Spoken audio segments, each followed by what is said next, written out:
આજ પછી બે કોન્ટ્રાક્ટ કરી દો તમારી જોડે કે એક, હું બધી વસ્તુ પર્સનલી નહીં લઉં, અને બીજી વસ્તુ કે હું બધી વસ્તુમાં અઝ્યુમ નહીં કરી લઉં. કહેવાનો મતલબ હું તમને એક્ઝામ્પલ આપીને કહું કે હમણાં અમે કોસ્કોમાં ગયા હતા અને મારો ફ્રેન્ડ ગાડી ચલાવતો હતો અને અમે એક પાર્કિંગ સ્પેસ એમ્પ્ટી થવાની રાહ જોતા હતા અને કોઈક બીજું પેલ બાજુ ઊભું હતું અને એર્યું કટ કરીને જતું રહ્યું અને મારો ફ્રેન્ડ ગુસ્સે થઈ ગયો. કીધું એ છો કે થોડું આગળ લઈને ત્યાં પાર્ક કરી લઈને શું ફરક પડે છે?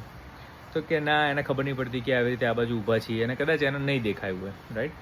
હવે આપણે એ વસ્તુ એને પર્સનલી લીધી કે મારી ગાડી એને ના પાર્ક કરવા દીધી, પણ આપણે એવું વિચારીએ કે ભાઈ છો કે કોઈ બી હોત એ માણસ જ એવો છે કે ના પાર્ક કરવા દે, જતો રહે ત્યાં અંદર, રાઈટ? કાં તો પછી એને મોડું થતું હશે, એને કદાચ છોકરાને પિકઅપ કરવા જવું હશે, રાઈટ? આપણને નહીં ખબર કે એ માણસે આવું કેમ કર્યું. પણ જો એવું વિચારીએ કે એણે મારી જોડે આવું કર્યું, પર્સનલી લઈએ, તો એ અમે કલાક પછી બીજા બધા સ્ટોરોમાં ફર્યા, ત્યાં એક બે સ્વીટ લેવા ગયા તો ત્યાં હસી મજાક થઈ, જે માણસ વેચતો હતો એ, તો બી એના મગજમાં પેલું જ રહ્યું કે ભાઈ યાર મારી મારો પાર્કિંગ સ્પોટ લઈ લીધો. એ વસ્તુ પર્સનલી લઈને એને કેટલું આખી એક તો કલાકની ટ્રીપ એની બગાડી, એનું જીવ બાળ્યો, રાઈટ? મગજ ખરાબ કર્યું. અને બીજી એક વસ્તુ તમે નોટિસ કરી છે કે ભાઈ બે જણા વાત કરતા હોય ને અને ત્રીજું બાજુમાં બેઠું હોય કે ગ્રુપમાં બેઠા હોય અને બે જણા વાત કરતા હોય, જો તમે અઝ્યુમ કરી લો ને કે આ કાનમાં ઘૂસપૂસ કરે તો મારી જ વાત કરતા હશે, અને કદાચ ના એ કરતા હોય, રાઈટ? તમે એને પૂછી લો શું વાતો કરો લ્યા, રાઈટ? ક્યાં તો પછી એવું અઝ્યુમ ના કરો કે મારા જ વિશે વાત કરતા હશે, તો મનમાં કેટલી શાંતિ રહે. પણ તમે એવું અઝ્યુમ જ કરી લો. અને ઘણી બધી વાર એવું થતું હોય, રાઈટ? કે ભાઈ હસબન્ડ બહાર ખાવા ના લઈ જતો હોય તો એને એમ કહો મારા હસબન્ડને બહાર નહીં લઈ જવું, એટલે મને બહાર નહીં લઈ જતો અને મને ઘરે જ રાખવો છે. ના અંતે અલ્યા ભાઈ પૂછી લો ને કે ભાઈ આપણે આ ફ્રાઈડે સેટરડે 2 અઠવાડિયાથી બહાર નહીં ગયા, એકાદ દિવસ બહાર ખાવા જવું છે, રાઈટ? અઝ્યુમ શું કરવા કરો છો કે એને નહીં લઈ જવું, એટલે કદાચ એના મગજમાં એ આવ્યું જ નહીં હોય.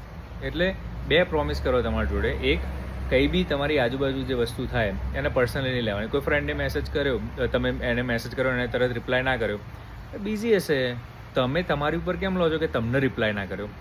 એણે મેસેજ ના કર્યો ને વાંધો નહીં, બિઝી હશે, પછી કરશે, ફરીથી ફોલોઅપ લેવાનું 2 કલાક રહીને. પર્સનલી લઈને આપણે શું કરવા દુઃખી થઈએ, રાઈટ? અને અઝ્યુમ શું કરવા કરીએ, અને મોસ્ટલી અઝ્યુમ કરીએ ને તો પોઝિટિવ અઝ્યુમ કરવાનું, જો કરવું જ હોય તો. આમ તો અઝ્યુમ નહીં જ કરવાનું, પૂછી જ લેવાનું, પણ પોઝિટિવ જ અઝ્યુમ કરવાનું કે ભાઈ વાત કરતા હશે ને તો મારી કોઈક સારી જ વાત કરતા હશે, પણ મારે સામું નહીં કહેવું હોય, મને શરમ ના હોય એટલે, રાઈટ? તો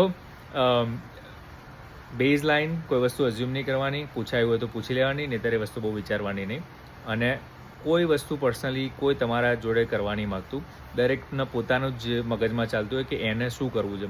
પહેલાં એ પાર્કિંગ લોટ તમારું કટ કર્યું કે પાર્કિંગ લોટ લઈ લીધું, પાર્કિંગ સ્પોટ લઈ લીધો કારણ કે એને મોડું થતું હશે, રાઈટ? કંઈ બી હશે કે જેના કારણે એને એની લાઈફમાં કંઈક થઈ રહ્યું હતું, એના લીધે લીધું છે.